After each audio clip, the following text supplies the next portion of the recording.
Following a period of unrest during the Cold War, socialist senator, strike organizer, and hero to the working class Salvador Allende won a stunning upset in 1970 and became the democratically elected president of Chile.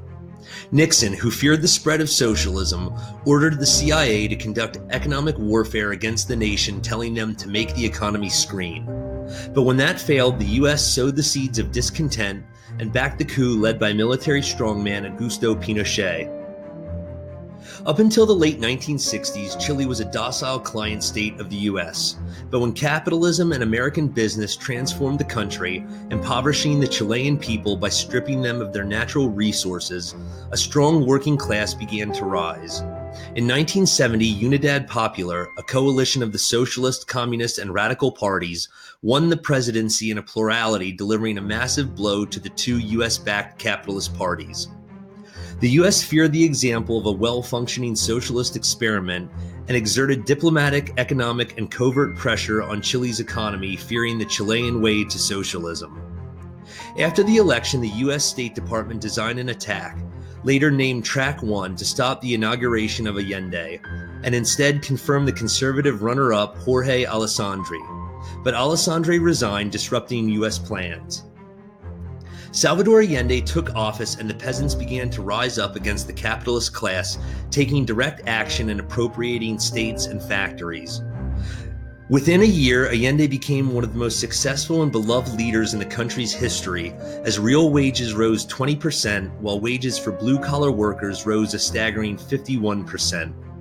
Allende remade the education system, carried out massive land reform, and much to the dismay of U.S.-based corporation IT&T, nationalized the Chilean copper mines.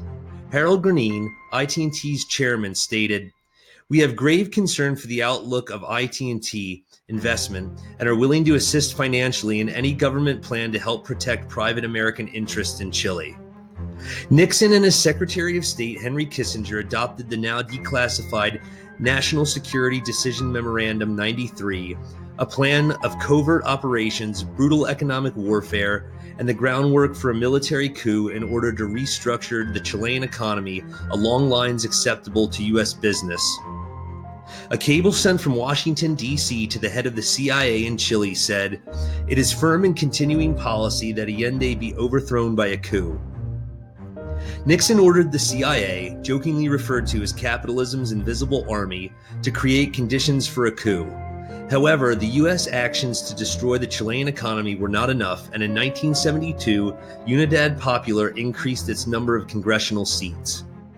The CIA then instituted Track 2, taking a more direct role, backing right-wing paramilitary groups, providing financial aid to opposition parties, organizing anti-government strikes, including truck drivers and doctors, distributing black propaganda, and even had the World Bank cut off Chilean credits. Salvador Allende was doing everything right, but found himself in the crosshairs of the emerging neoliberal global order. Fearing his end was near, Allende made one last appeal to the UN. There he said, "We find ourselves opposed by forces that operate in the shadows, without a flag, with powerful weapons in positions of great influence. We are a potentially rich country, yet we live in poverty. We go here and there begging for credits and aid, yet we are great exporters of capital. It is a classic paradox of the capitalist economic system."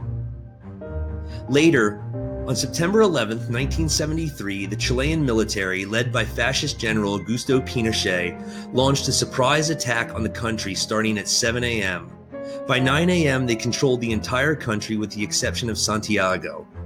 The military attempted to negotiate with Allende, but he would not surrender, citing his constitutional duty to remain in office, and the military ordered the presidential palace bombed. In the months after the bombing, Pinochet killed thousands of leftists, especially Marxists, and instituted the systematic oppression of dissidents. He imprisoned over 40,000 political enemies in the National Stadium of Chile, where many of them were tortured and killed in what would later become known as the Caravan of Death. Victor Jara, Chile's greatest balladeer, whose songs celebrated the democracy that Allende's government had brought to the people, was taken to the stadium where he sang songs for his fellow prisoners until soldiers beat him to the ground and smashed his hands. In his last poem, which was smuggled out of the camp, Jara wrote, What horror the face of fascism creates. They carry out their plans with knife-like precision. Nothing matters to them. To them, blood equals medals. Slaughter is an act of heroism. Oh God, is this the world that you created? He was murdered 2 days later. An official U.S. cable was then sent back to D.C. saying Chile's coup d'etat was close to perfect.